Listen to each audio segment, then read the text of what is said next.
इस वक्त की सबसे बड़ी खबर ग्वालपोखर से सामने आ रही है। राजनीति में बड़ा फैसला लेते हुए अली इमरान रम्ज उर्फ विक्टर ने ऐलान किया है कि वो 2026 के विधानसभा चुनाव ग्वालपोखर सीट से रब्बानी के खिलाफ लड़ेंगे। इसी को लेकर ग्वालपोखर के गुती ग्राम पंचायत इलाके में एक बड़ी जनसभा का आयोजन किया गया। कांग्रेस की जनसभा के दौरान तृणमूल कांग्रेस की ओर से लगातार दबाव बनाया गया। 2 जगह सभा स्थल रद्द करवाए गए, लेकिन तमाम बाधाओं के बावजूद तीसरी जगह पर जनसभा सफलतापूर्वक संपन्न हुई। इस जनसभा के दौरान कांग्रेस पार्टी को बड़ी मजबूती मिली, जहां करीब 400 से अधिक परिवारों ने विभिन्न राजनीतिक दलों को छोड़कर कांग्रेस पार्टी में शामिल होने का फैसला लिया। इन सभी परिवारों ने अली इमरान रम्ज के हाथ पकड़कर औपचारिक रूप से कांग्रेस पार्टी की सदस्यता ग्रहण की। जनसभा में मौजूद कांग्रेस कार्यकर्ता और समर्थकों में जबरदस्त उत्साह देखने को मिला और पूरे इलाके में चुनावी माहौल साफ नजर आया। सभा में भाषण के दौरान अली इमरान रम्ज ने रब्बानी पर निशाना साधते हुए कहा कि ग्वालपोखर में जमीनी मुद्दे पर कोई भी काम नहीं हुआ है। उन्होंने आगे कहा कि जनता अब बदलाव चाहती है और 2026 का चुनाव ग्वालपोखर के लिए निर्णायक साबित होगा। इस पूरे घटनाक्रम के बाद ग्वालपोखर की राजनीति में हलचल तेज हो गया है। आने वाले दिनों में सियासी तापमान और बढ़ने की संभावना है। जनसभा को संबोधित करते हुए अली इमरान रम्ज ने मुख्यमंत्री ममता बनर्जी पर तीखा आरोप लगाया। उन्होंने कहा कि ममता बनर्जी आरएसएस की एजेंट की तरह काम कर रही है। उनका आरोप है कि मोदी, अमित शाह और मोहन भागवत के साथ मिलकर पहले ममता बनर्जी ने मुसलमानों को बेवकूफ बनाया और अब हिंदुओं को बेवकूफ बनाने की कोशिश कर रही है। इमरान रम्ज उर्फ विक्टर ने आगे कहा कि बंगाल में जो भी हालात बने हैं उसकी पूरी जिम्मेदारी ममता बनर्जी पर जाती है। बंगाल में एसआईआर उनके इशारे पर हो रहे हैं। इस सभा से साफ संकेत मिल रहे हैं कि ग्वालपोखर की राजनीति में बड़ा बदलाव आने वाला है और 2026 का चुनाव बेहद रोमांचक होने वाला है। हम आज यहाँ पर तकरीर देने के लिए नहीं आए हैं। हम आए इसलिए है कि आज लोगों को ये चाहता है कि विक्टर कहां से आएगा। कोई बोलता इधर से ना उधर से, कहां से आएगा। अरे बात ये नहीं है कि विक्टर कहां से आएगा, चकलिया से आए। विक्टर यहाँ से खड़ा हो या वहां से खड़ा हो, विक्टर यहाँ रहे या वहां रहे, बस विक्टर जिंदा रहे तो आपके लिए खड़ा रहेगा, ये यकीन आप रखिए। आज सिर्फ विक्टर का भूत ग्वालपोखर में घूम रहा है कि विक्टर ग्वालपोखर से खड़ा होगा तो रब्बानी और उसका मंत्री संतरी सबका नींद हराम हो गया है। जिस दिन आप लोग एक साथ एकजुट होकर खड़े होकर ग्वालपोखर में विक्टर के हाथ से हाथ मिलाकर सड़क पर उतर गए, उस दिन यकीन मानिए जो विपरीत का दहशत आपके दिल में है, यही विपरीत छोड़ के इन लोग को हम भगा देंगे। विपरीत छोड़ के भागना होगा। आपको डरने की जरूरत नहीं है। यही गुलाम रब्बानी साहब आज मंत्री हैं। अल्लाह ताला ने उनको इज्जत बख्शी है और अल्लाह चाहा तो उनको और भी इज्जत बख्शेगा। अल्लाह ताला उनके हयात में तरक्की दे। लेकिन आज अल्लाह ताला ने जो इज्जत बख्शी है, ग्वालपोखर के अवाम ने जिस भरोसे के साथ उनको वोट देकर कामयाब बनाया है, अपने हक में लड़ने का एक मजबूत सिपह सालार तैयार किया है, अपना नुमाइंदा तैयार किया है। आज रब्बानी साहब ईमानदारी से बता सकते हैं ग्वालपोखर की सरजमीन पर खड़े होकर कि उन्होंने ग्वालपोखर के हक में एक भी काम को अंजाम दिया है। एक काम बता दे ग्वालपोखर की सरजमीन पर कि वो ग्वालपोखर के अवाम के लिए, ग्वालपोखर की मां बहनों के लिए, ग्वालपोखर के मासूम बच्चों के लिए, ग्वालपोखर के नौजवानों के हक में एक भी काम करके दिखाया। एक भी काम बता दें। वो क्या बोलेंगे, लक्ष्मी भंडार भी है। लक्ष्मी भंडार जहां गुलाम रब्बानी नहीं है वहां लक्ष्मी भंडार नहीं मिलता है। आ जाके तृणमूल वाला बोलेगा लक्ष्मी भंडार दी छे, साइकिल दी छे, रूपोश्री दी छे, फ्री राशन दी छे, यही सब कहानी सुनाते हैं आके। तो ये भाई जहां गुलाम रब्बानी नहीं है वहां भी ये सब मिलता है और जहां ममता बनर्जी नहीं है वहां भी ये सब मिलता है। आप बिहार में जाइए, बिहार में भी राशन मिल रहा है, बिहार में भी साइकिल मिलता है, बिहार में भी लक्ष्मी भंडार के जगह वहां कुछ और नाम दे दिया गया है। तो जहां ममता बनर्जी नहीं है वहां भी मिल रहा है। तो इसका मतलब क्या है कि रब्बानी साहब की वजह से मिलता है ना ममता की वजह से? नहीं, इस बात को समझिएगा। आज जो फ्री का राशन मिल रहा है वो मनमोहन सिंह की सरकार में, जो कांग्रेस का यूपीए 1 का सरकार था, उस वक्त फूड सिक्योरिटी एक्ट बनाया गया था, खाद्य सुरक्षा आइन। उस आइन के वजह से पूरे हिंदुस्तान के लोगों को राशन दिया जाता है आज पूरा हिंदुस्तान राशन पाता है तो वो कांग्रेस के बनाए हुए कानून के वजह से। आज जहां पर बीजेपी का सरकार है वहां पर भी राशन देना पड़ रहा है कांग्रेस के इस कानून के वजह से। आज जहां पर ममता की सरकार है वहां भी देना पड़ रहा है कांग्रेस के कानून के वजह से। आज आपको जो घर में राशन मिलता है ये कांग्रेस के कानून के वजह से, ये ममता का सरकार नहीं दे रहा है। जो भी सरकार आएगा, कल ममता नहीं रहेगी कोई और आएगा, उसको भी देना पड़ेगा कांग्रेस के कानून के वजह से। तो इस बात को समझिएगा। तो इसीलिए आप लोगों से मेरा इतना ही अपील है, ज्यादा वक्त नहीं लेते हुए, माँ बहन ठंडे में बैठी हैं, तो जो माहौल है ग्वालपोखर का, उस ग्वालपोखर के माहौल में आज जो हालात पैदा किया जा रहा है बीडीओ ऑफिस में, थाना में, आज पुलिस के पास जाइए आपकी सुनने वाला कोई नहीं है। बीडीओ ऑफिस में जाइए, आम आदमी जाके बीडीओ से बात नहीं कर सकता, अपनी फरियाद नहीं कर सकता है। क्यों?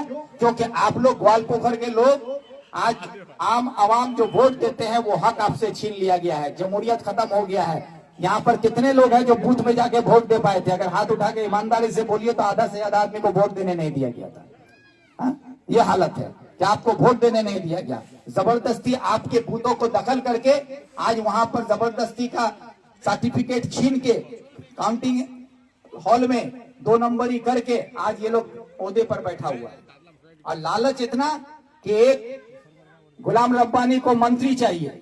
एमएलए कौन बनेगा? गुलाम रब्बानी बनेगा। मंत्री कौन होगा? गुलाम रब्बानी होगा। फिर जिला परिषद कौन बनेगा? तो गुलाम रब्बानी का भाई बनेगा। सभापति कौन होगा? तो गुलाम रब्बानी की भाभी होगी। प्रधान कौन होगा? वो भी गुलाम रब्बानी की भाभी होगी। तो आज पंचायत में कौन? गुलाम रब्बानी का।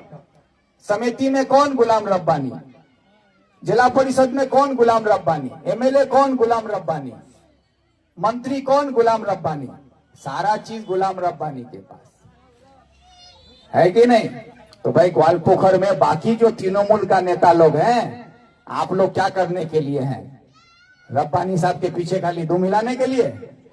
क्या ग्वालपोखर में जो लोग तृणमूल का नेता है उसमें कोई काबिल आदमी नहीं है जो पंचायत समिति का सभापति बन सकता था? क्या ग्वालपोखर में और कोई काबिल नेता नहीं था खागर में जो प्रधान बन सकता था? क्या ग्वालपोखर में तृणमूल के पास कोई काबिल नेता नहीं था जो जिला परिषद में चुनाव लड़के जिला परिषद जीत सकता था? जिला परिषद लड़ेगा कौन? रब्बानी का भाई। पंचायत समिति लड़ेगा कौन? रब्बानी की भाभी। प्रधान कौन बनेगा? रब्बानी की भाभी। जब सब रब्बानी के पास ही रहेगा तो बाकी सब क्यों उसके पीछे घूम रहे हो भाई? इसलिए तृणमूल का बाकी लोगों को हम बोलते हैं कि रहोगे एक परिवार के पीछे रह के फायदा नहीं है। जमहूरियत है, अगर कुछ खाना चाहते हो, कुछ लड़ना चाहते हो, आवाम की खिदमत करना चाहते हो तो अभी भी कांग्रेस का दरवाजा खोल के रखे हैं, चले आओ। तो कांग्रेस में तुम्हारे लिए दरवाजा खुला हुआ है। दरवाजा में जितना जल्दी आओगे जगह मिलेगा। जगह बंद, दरवाजा बंद हो गया तो बाहर रह जाओगे, ना उधर के रहोगे ना इधर के रहोगे, बीच में रह जाओगे। तो इसीलिए आप लोगों से मैं एक अपील करते हैं अपनी बात खत्म करने से पहले कि ग्वालपोखर के लोग, ये कांग्रेस की मिट्टी है। मेरे वालिद मरहूम रमजान साहब को आप लोग यहां से कई बार जिताए हैं, 4-4 बार वो एमएलए बने। लेकिन जब भी वो एमएलए बने वो ग्वालपोखर ब्लॉक के अंदर उनको हमेशा कांग्रेस को लीड मिला है और चकलिया में जाके वो जीत के आते थे। यही कहानी रहा है, चकलिया में जाके वो जीतते थे। ग्वालपोखर में हमेशा उनको आप लोग 2000 हो, 5000 हो, 10,000 हो हरा के ही भेजे। लेकिन पूरा ग्वालपोखर एक था, चकलिया ग्वालपोखर मिलके, तो जाके वहां से फिर जीत के आते थे। एमएलए ग्वालपोखर का होते थे। तो ये मिट्टी जो है आज से नहीं, जब से ये देश में जमहूरियत आया, जब से 1952 से जब से चुनाव शुरू हुआ है, तब से ये मिट्टी कांग्रेस की मिट्टी रही है। और रब्बानी साहब भी जो चुनाव जीते थे वो कांग्रेस से ही जीते थे। अगर ग्वालपोखर अलग नहीं हुआ होता, हम चकलिया नहीं गए होते, तो गुलाम रब्बानी के सर पे लाल बत्ती आज भी नहीं हुआ होता। तो गुलाम रब्बानी साहब को भी आप लोग कांग्रेस से ही जिताए थे। कांग्रेस से ही जीत के गुलाम रब्बानी साहब पहली बार एमएलए हुए थे और बाद में वो तृणमूल में गए।